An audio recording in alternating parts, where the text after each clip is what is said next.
Hey, how you doing? Once again, you found Vella. I'm Azriel Lawless, and I'm here to give you another episode of Lawless Reads. If you're wondering what Vella is, it's where we talk about all things to do with the new serial reading platform from Amazon called Kindle Vella. It's exciting, it's new, and it's all about today. Who has the time to read a whole book anymore? This is going to give you your reading just like you watch television, one short episode at a time. So Squeak and I, we read in stories from this platform into this channel so that you got a lot to choose from. So please look around while you're here. And right now, get ready for a great story. This is a horror story, so I'll just let you know that up front. And there are some horror masters out on Kindle Vella. This guy is one of them. By Richard Schiver, this is This Way to Heaven, Coming of Age in a Post-Apocalyptic World. All right, so let me read you the synopsis. On the eve of the zombie apocalypse, 4 boys witness the dawn of a new age. Trapped in the apartment building where they live, they will be forced to put aside their innocent ways and embrace the darkness that lives within all of us if they hope to survive. It's not long before they learn the walking dead are the least of their worries as rivalries threaten to divide them. Okay, so here we go. Episode 1. And it's called The Sky is on Fire. When you're 11, the world around you is filled with wonder. Magic still exists in small pockets of your imagination, and sometimes wishes can be granted. Even here, on the hard edge of life, where dreams were shattered upon the rocky shore of reality, the light of hope flickered among children who had yet to discover how difficult life could become. Jimmy and his 3 friends had come together to witness the passage of the comet Elazar gathering on the roof of the Willowbrook apartments where they lived. At one time, Willowbrook was the place to be, the center of high society where the rich and powerful gathered. But that time had faded into the past, and all that remained were errant memories seeking refuge in shadowy corners. Around them, the city of Richmond was alive with an excitement that made the boys feel giddy to be a part of it. They were witnessing history. According to a scientist on the news, the last people to view the comet's passage had lived nearly 20,000 years before, and it would be another 20,000 before the Earth's orbit aligned with the comet's path. With the comet came the northern lights, and as he gazed up at the dancing bands of eerie green light, he was filled with a dread certainty that comet's passing would not be uneventful. Mrs. Hilton said there was a time when people believed a comet meant bad things were coming, Jimmy said. Mrs. Hilton sucks slimy green donkey balls, Andy responded with a raucous laugh. Andy lived in 5D with his mom, a 2-bedroom apartment whose doors never closed properly. His dad left when Andy was born, and to Andy's way of thinking, it was his fault his dad left. Had he never been born, his mom would still be happy and his dad would still be with her. That was the nature of a child's thoughts, holding to beliefs that lived close to their heart, a blind faith with no real basis in reality. Green with moldy cheese, Todd from 5E mumbled around the sleeve of his jacket that covered his mouth. The boy had never been to a dentist, and his crooked teeth were mute testimony to this neglect. Some of the kids at school called him Snaggletooth behind his back, but never to his face. Doing so would elicit a bloody nose or black eye, with Todd marched to the principal's office afterward. Though it was spring, the air still carried winter's chill, and here on the roof a steady breeze deepened the cold to the point every exhaled breath created a small cloud that was immediately shredded by the light wind. Jimmy knew there was nothing mystical about the comet, yet there remained that small inkling of doubt, a sense of foreboding that made little sense. Life since his father's death had not been easy for he or his mother, and he was always worrying about her. She seemed like she was holding up all right, getting up every morning to fix his breakfast before school, always there when he got home. He'd usually find her in the kitchen getting supper ready. In the early days after his father's passing, after they lost the house and moved here, every day he'd come home to a dark apartment, his mother in bed, the pills she took to help with her depression on the nightstand beside her. It was the pills that really scared him. What if he came home one day and the bottle was empty? What if the darkness gripping her mind became too heavy and she took too many? If she did, she'd never wake up again and he'd be alone. It was the latter that scared him more than anything else. He was only 11, too young to be alone, yet after his father's death he had become the man of the house, sharing the worrisome burden of what to do with their future. Making sure his mom took her medicine, feeding her when it became too much for her to bear. Their roles were switched as he took on the responsibility of ensuring their survival.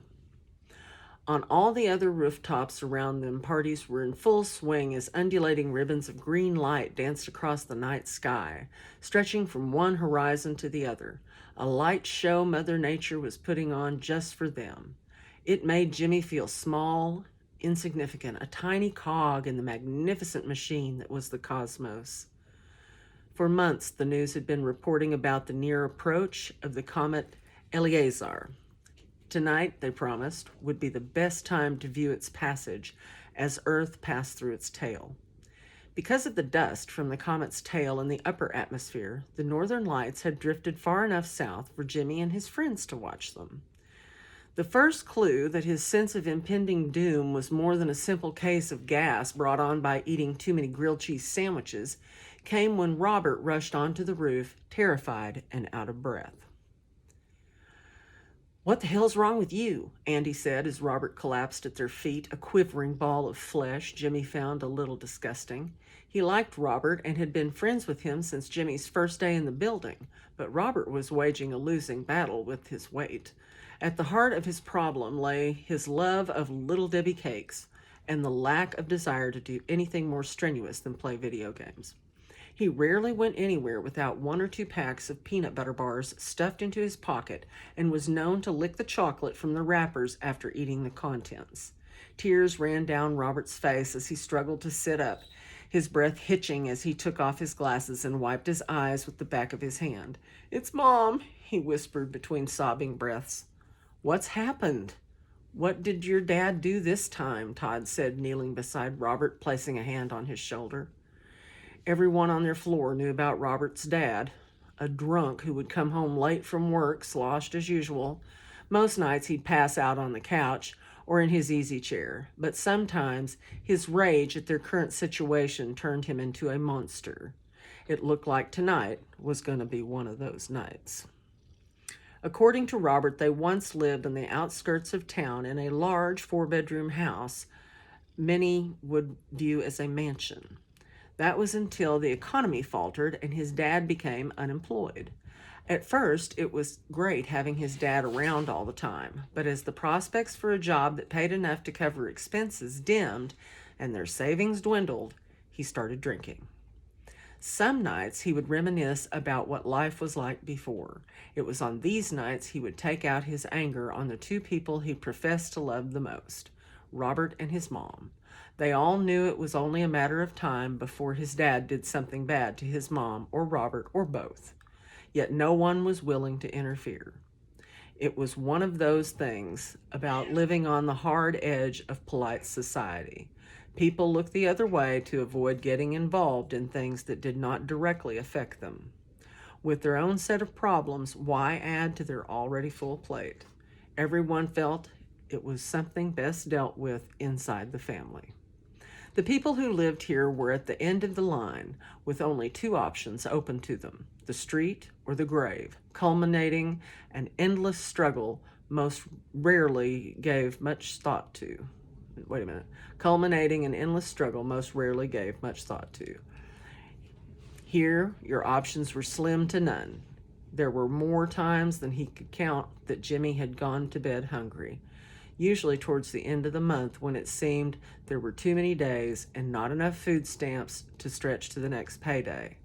With no experience, the only job his mom could get was as a housekeeper at the nearby Radisson Inn, a job that paid minimum wage without a guarantee of a 40-hour week. She worked when they needed her, and with limited options, she had no choice but to endure the best she could. He hit her hard this time, and when she went down, she hit her head on the corner of the stove.